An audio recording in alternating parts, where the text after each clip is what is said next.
कैसा लगेगा अगर कोई आपका रूप लेकर आपके घर आए और आपके परिवार के साथ टाइम बिताए। सुनने में अजीब है ना, बट ऐसे ही कुछ घटना घटी थी हमारे गांव में।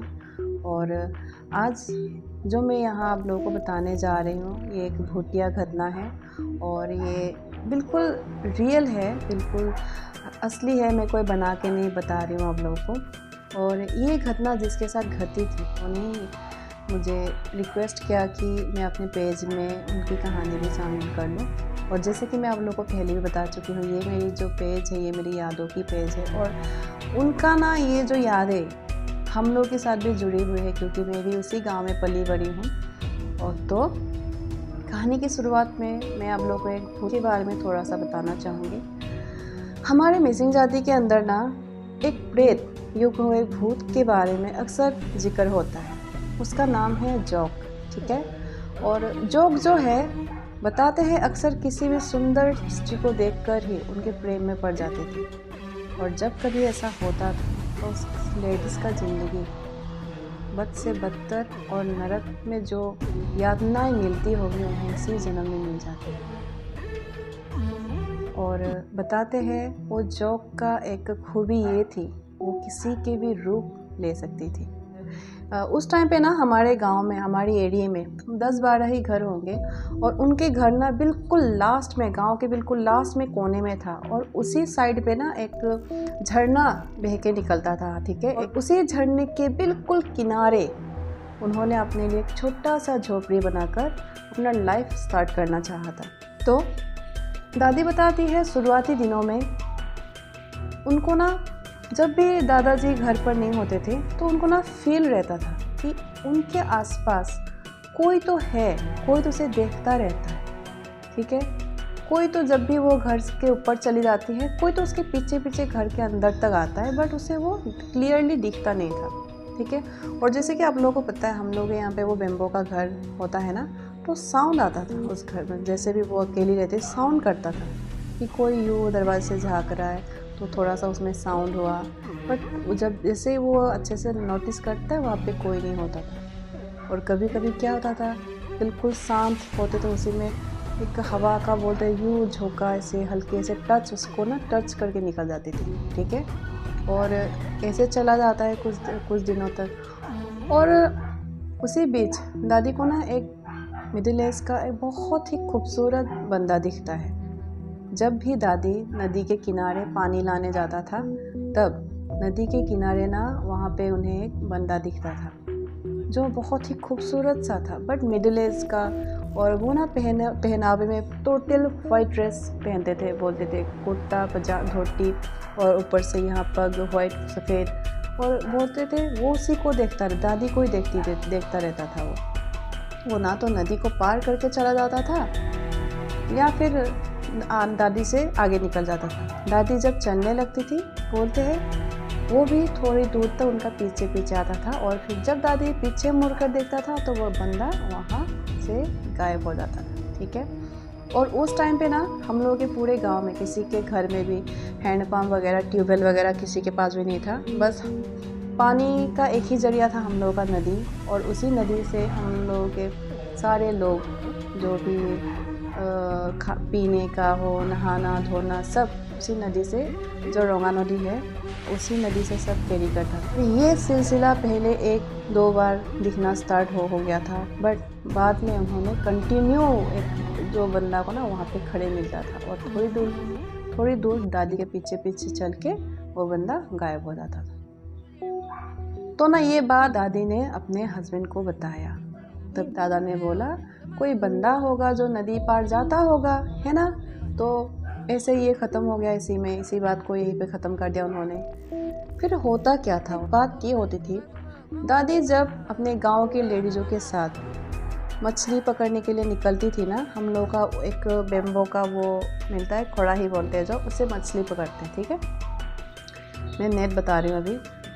जब ना लेडीज़ों के साथ दादी नेट लेके मछली पकड़ने के लिए निकलता था, जैसे गांव वाले के लेडीज़ों के नेट में ना, जैसे मान लो नॉर्मली 1-2 ऐसे मछली आते थे, बट दादी के नेट में पूरे ताज़े ताज़े बिल्कुल बहुत ही बढ़िया बढ़िया मछली पूरा भर भर के आता था। ठीक है, उस टाइम दादी डर गई थी और सभी गांव की लेडीज़ें भी उसको छेड़ने लगी थी कि तुम पे ना जॉब का नज़र पड़ रहा है, तभी तुमको ना ऐसे अच्छे अच्छे मछली मिल रहा है, मतलब तुम्हारे ऊपर ना एक भूत का नज़र पड़ रहा है। ठीक है, उस टाइम दादी पहली बार ऐसा हुआ, दूसरी बार हुआ, उसको मछली मिलता है और ये बात पूरे गांव में थोड़ा फैल गया कि हाँ वो जब भी मछली पकड़ने जाता है उसके नेट में ऐसे मछली आता है। ठीक है, इतना तक तो ठीक था। इस बार जो उसके साथ घटी घटना, ये हम लोगों के पूरे गांव में हिला के रख देने वाली एक बात थी। ठीक है, एक बार जब दादाजी काम करके इवनिंग को घर लौटते हैं तो पूरे गांव में हंगामा हो जाता है कि दादी जी बेहोश हो गया। ठीक है, और गांव में होता क्या है, किसी का भी कुछ भी हो पूरे गांव वाले उनके साथ, शहर का तो पता नहीं, पूरे गांव वाले इकट्ठे हो जाते हैं उस घर में। ठीक है, जब पता चला दादी जी बेहोश हो गई है और वो बहुत भ्रम बोल रहा है, मतलब भ्रमित, ऐसे जैसे नींद में आप बरबराते हो ना, ऐसे बरबरा रहा है, ये सुन के पूरे गांव वाले सब भागते थे उनके घर में। रात को कोई कोई रुके, कोई कोई वापस आ गए घर। पूरे रात पता नहीं क्या हुआ क्या नहीं हुआ, ऐसे बातचीत। सुबह तक दादी जैसे होश आया, जब भी वो दादा को देखता वो डर से कांपने लगती, बट वो किसी को उस टाइम पे कुछ नहीं बता पाया। सब घर चले गए, कोई बात नहीं करके, कभी कभी होता है ना। और कुछ दिन ऐसे ही चलने के बाद फिर से ये घटना घटी, दादी फिर से दादा को देख के बेहोश हो गया। और इस बार वो बेहोशी में क्या क्या अनाप शनाप बक रहे थे, डर रहे थे, एकदम ऐसे जंप कर करके उठ रही थी ऐसे। और इस बार भी पूरे गांव वाले उनके साथ पूरी रात। और इस बार सुबह जब दादी ने आँख खोली, इस बार लेकिन दादी ने बताया एक्चुअली उनके साथ हुआ क्या था।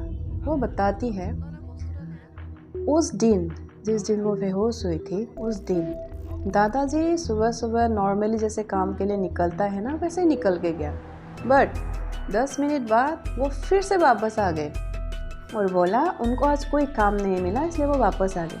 कभी कभी ऐसे होता है ना कि आप काम के लिए निकलो और आपको काम ना मिले तो वो वापस आ जाते, तो दादी ने भी इतना सोचा नहीं है। ठीक है, और वो दोनों पूरे दिन एक साथ बिताते हैं, हंसते खेलते बातें करके, घर का काम एक दूसरे के साथ हाथ बटा के पूरा ऐसे दिन चला जाता है। ठीक है, और दादाजी तब तक घर के ऊपर ही थे, दादी बता रहे, और दादी ना उसको छोड़ के नीचे आए थे काम, कुछ जैसे इवनिंग को होता है ना अपना सारा संभालने के लिए, वो ऐसे नीचे आए थे। तभी वो पता है क्या देखती है, वो देखती है एक और दादाजी, ऊपर तो थे ही उनका हस्बैंड, एक और उसका जो हस्बैंड है वो गांव से ऐसे दिखता है ना, जैसे घर से ऐसे रोड से उसका हस्बैंड बहुत थका हरा ऐसे आ रहा था। और वो जो झरना है उसको क्रॉस करके दादी के पास आया। दादी उसको देख के हैरान, तुम अभी घर के ऊपर थे, तुम बाहर कहाँ से आ रहे हो? तो दादा बोलते, फट, मैं कहाँ घर के ऊपर था, आज दिन भर मैं उसके घर में काम किया। ठीक है, उसके घर में ये काम था वो काम था। और जैसे ही दादी ने ये सुना, दादी फर्स्ट टाइम बेहोश हो गई थी। तो दादी का ये था, अगर उसका हस्बैंड अभी वापस आया है तो दिन भर वो जिसके साथ बिताया था, टाइम पर स्पेंड किया, वो कौन था, है ना। कैसा लगेगा आपको, आपका हस्बैंड अभी घर आया बट आप दिन भर आपके हस्बैंड के साथ ही थे, है ना। ये तो सुनने में ही मुझे अभी भी बोलते ना गोस बम्प आ रहा है। तो इसी वजह से दादी बेहोश हो गई थी, और सेकेंड टाइम भी दादी बेहोश इसी वजह से हो गई थी। मतलब उस सेकेंड टाइम में भी दादी ने किसी अनजान व्यक्ति के साथ वक्त बिताया, और जो वो आया था दादाजी के रूप में। और जैसे ही ये बात गांव वालों को बताया, गांव वाले पहले से शक कर रहे थे जो मछली का केस को लेकर ना। और उस टाइम सेकेंड टाइम जब दादी बेहोश हुई, दादी की हालत, वो उस होश में तो आई थी बट उसकी हालत बहुत नाजुक थी। वो उसका फीवर बोलते, उसका फीवर जा नहीं रहा था, उसको फीवर होता, बार बार होश खो रही थी, वो कुछ भ्रम बोल रहा था। और सबसे बड़ी बात, वो दादाजी को देख के ऐसे डर रही थी ना, दादाजी को देख के उसका हालत, और दादाजी ना उसके पास भी नहीं जा पा रहे थे, उसको इतना डर रही थी वो उससे। तो गांव वाले क्या करते हैं, जो लेडीज़ आप सब जैसे घर आ गए, लेकिन जेंट्स और कुछ उनका कुछ ना जो खास दोस्त होता है वो उनके घर रुक गए थे उस दिन। ठीक है, आधे गांव वाले जेंट्स वगैरह जो भी है अपना हथियार लिए रुक गए थे उस रात को। और उन्होंने ऐसे 2 दिन उसका साथ बिताया। 2 दिन में भी उसका हालत में कोई सुधार नहीं आया था। और तीसरे दिन गाँव वाले ने जो फेस किया वो शब्दों में मैं शायद ही इतना बता पाऊँ। तीसरे दिन रात को, ये पहरा देने का तीसरा दिन था। ठीक है, रात को ना जैसे बोलते हैं ना, जो सन डूबने का टाइम पे सभी ऐसे बोले थे, बैठ रहे थे सभी आंगन में। उनका तो बिल्कुल घर ही था और झरने के बिल्कुल पास। तो बोलते झरने से एक साउंड आता है, जैसे ना आप कोई रेत हाथ में मुट्ठी भर रेत लेके ऐसे पानी में यूँ फेंको तो एक साउंड आता है ना, छर करके से एक साउंड आता है। हर कोई ऐसे झरने की तरफ देखता है, बट झरने का पानी ना बिल्कुल शांत, उसमें ना कोई एक हलचल भी नहीं है, बट साउंड तो आया था। ये पहले उन्होंने जो बाहर बैठे थे उन्होंने ये साउंड सुनाई दिया। ठीक है, और जैसे रात अंधेरा होने को आ रहा था, 2-3 दिन तो वैसे भी उनके घर में हो गए, सभी ऐसे बातें कर रहे थे, पता नहीं क्या है। तभी बोल रहे थे एक भवन, बिल्कुल एक शांत सा मौसम में ना एकदम से एक तूफान आता है, बिल्कुल बहुत तेज़, ऐसे लग रहा था घर को उठा के ले जाएगा। बिल्कुल एक ऐसे तूफान आ जाता है, हर कोई घर के अंदर भाग के आ जाता है। ठीक है, और 2 मिनट में वो तूफान आया, 2 मिनट में ऐसे थम गया जैसे कुछ हुआ ही ना था। ठीक है, और थोड़ा और 1-2 घंटा बीत जाता है। तभी फिर से जब गांव वाले अंदर थे, बाहर से कोई ना, वो होता है ना घर का दीवार हम लोग का बेम्बो का घर है ना, उस पर कोई जैसे डंडा से कोई मार रहा था दीवारों पे, ठाप ठूप ऐसे मार रहा था। ठीक है, हर कोई दड़ी हुई सहमी, सब एक साथ बैठ के यूँ सिमट के बैठे हुए थे।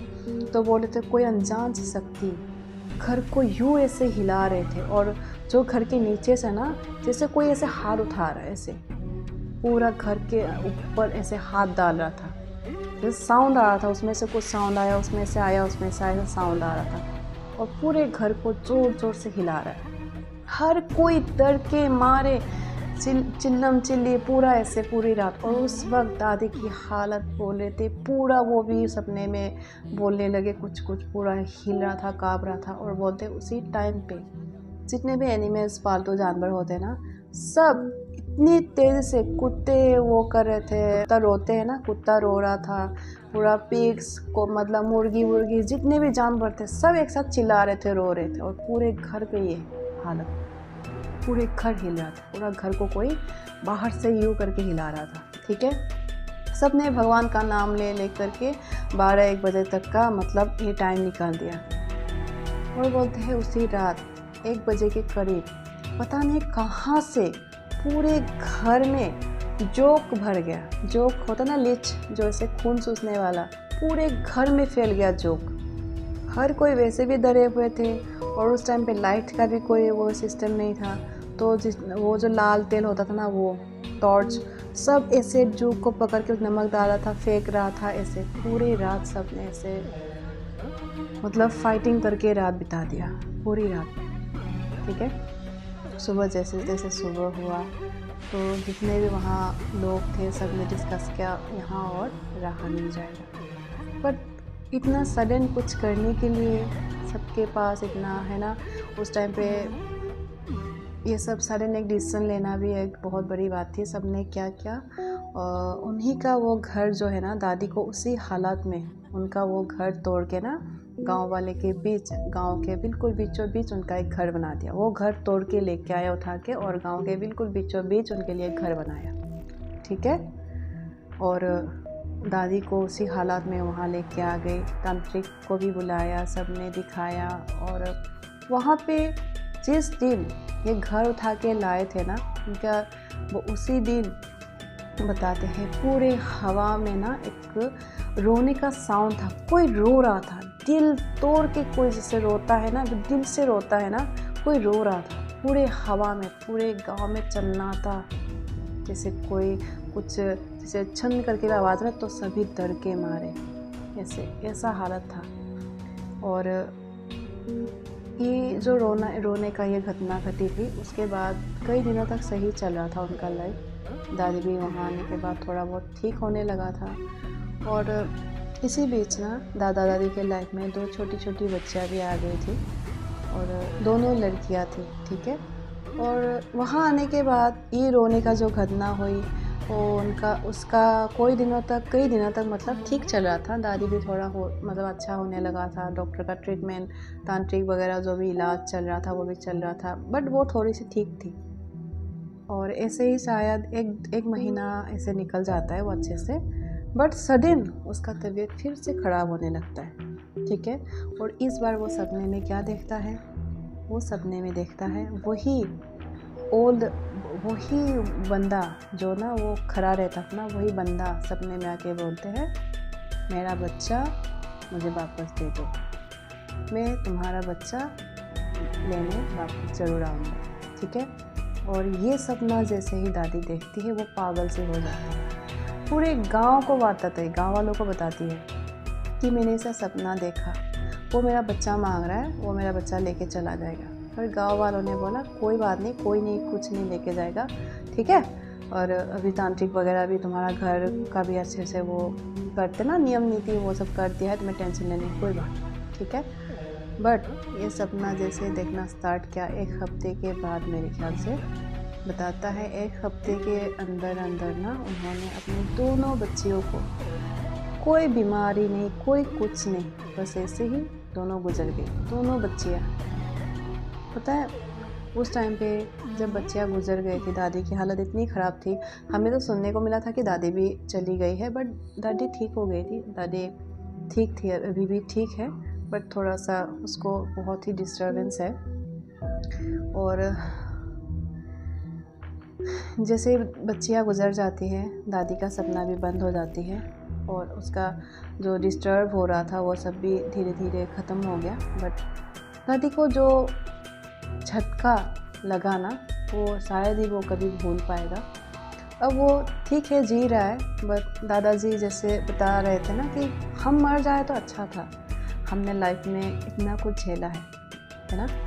और अब दादी के लाइफ में एक और लड़कियां और एक लड़के हैं। यहाँ आने के बाद उसका वो बच्चियाँ हुए हैं, वो ठीक है। और दादी थोड़ा सा वही डिस्टर्ब रहता है, बट वो भी। तो यही था मेरी आज की कहानी। तो क्या आप लोगों के साथ भी कभी ऐसा कुछ घटनाएं घटी है जिसको हम साइंटिफिकली देखें तो कोई जवाब नहीं है? मैं तो यही प्रे करूँगी ऐसा कुछ किसी के साथ हो ना। बट और एक ऐसी घटना है मैं जिसको जानती हूँ, अगर आप लोग चाहो तो मैं आप लोग को बताऊँगी किसी दिन और। तो आज के लिए चलती हूँ, नमस्ते।